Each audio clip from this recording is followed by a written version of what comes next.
Hello, welcome back to The Growth Media. Kali ini kita akan mengulas salah satu buku yang sangat populer dan menarik, yaitu buku dari Ichiro Kishimi dan Fumitake Koga, Berani Tidak Disukai. Buku ini telah diterjemahkan ke dalam bahasa Indonesia dan diterbitkan oleh Gramedia.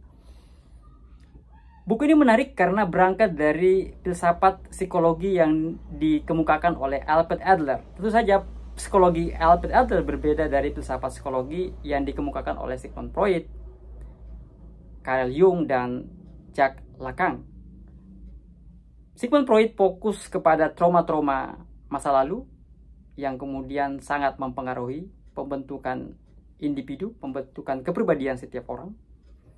Sedangkan Carl Jung fokus kepada adanya ketidaksadaran kolektif dan apa yang disebut sebagai archetype yang juga mempengaruhi pembentukan diri setiap orang, proses individuasi setiap orang. Sedangkan dalam pandangan Jacques Lacan, setiap individu cenderung menjadi fail subject karena berada di level simbolik dan imajiner. Individu dalam pembentukan dirinya cenderung gagal dalam mencapai totalitas, idealitas, kesempurnaan diri. Nah, Albert Adler fokus kepada apa yang disebut sebagai psikologi teleologis, yaitu ingin mencapai tujuan daripada setiap perjalanan hidup individu. Nah, buku ini kira-kira membahas tentang diskusi antara Kishimi dan Koga yang disetting dalam 5 malam pertemuan dengan topik yang berbeda.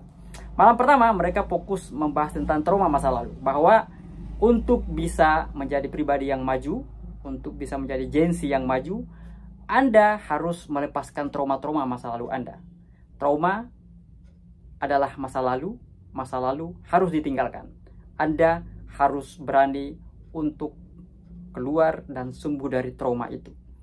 Yang kedua, Koga dan Kishimi pada malam kedua fokus membahas bagaimana membangun hubungan interpersonal yang baik, hubungan antar individu yang baik.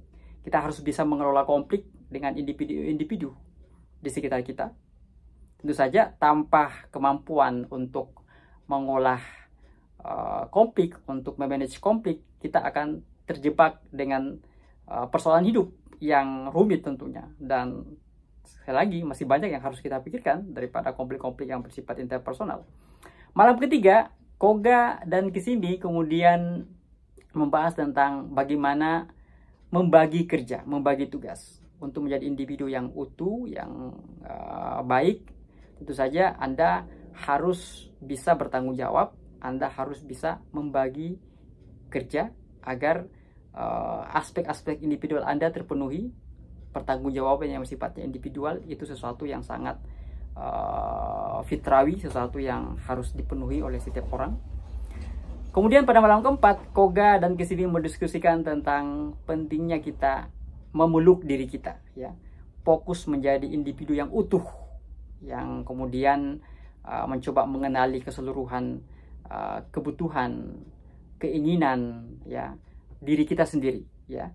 Tentu saja ini tidak harus membuat kita menjadi individualis, tetapi terkoneksi dengan masyarakat. Kita membangun individu kita, ya, fokus pada diri sendiri untuk kemudian bisa berkontribusi, ya, bisa berkontribusi kepada masyarakat.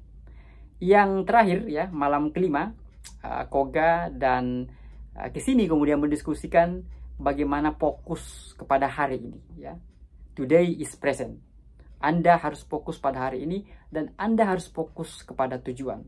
Nah, dengan mencoba untuk menerapkan prinsip-prinsip yang penting yang diresepkan oleh Kishimi dan Koga, yang dicoba dikeluarkan, disaripatikan dari filsafat psikologi Albert Adler, yaitu pertama, lepas dari trauma. Kemudian yang kedua, mencoba untuk memperbaiki hubungan interpersonal, ya, mengelola konflik di sekitar Anda.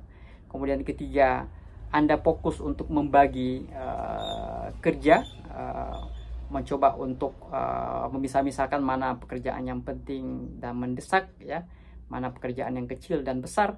Kemudian yang keempat, Anda kemudian fokus kepada diri Anda, ya, apa tujuan Anda, apa mimpi Anda, ya, karena tujuan sekali lagi akan membentuk kepribadian Anda. Anda harus membuat sebuah tujuan yang benar-benar penting, yang benar-benar besar, dan Anda harus mencapai tujuan itu. Ini udah tahun 2025, semoga tahun 2025 ini adalah tahun yang membuat Anda memiliki tujuan yang besar, dan Anda harus fokus sebagai individu. Anda harus fokus kepada tujuan Anda. Tujuan Anda menjadi seniman, tujuan Anda menjadi akademisi, tujuan Anda menjadi bisnismen, tujuan Anda ingin kuliah ke luar negeri. Nah, itu sangat membentuk bagaimana Anda bersikap hari ini. Yang terakhir, kata Koga dan Peace ini adalah fokus kepada diri, fokus kepada hari ini, fokus kepada hari ini, fokus kepada present hari ini, dan fokus kepada tujuan hari ini, sehingga Anda kemudian bisa mencapai keutuhan psikologis menurut Koga dan Peace ini. Buku ini layak Anda baca agar bisa menambah referensi Anda di tahun 2025 ini. Sekian, The Grouch Media.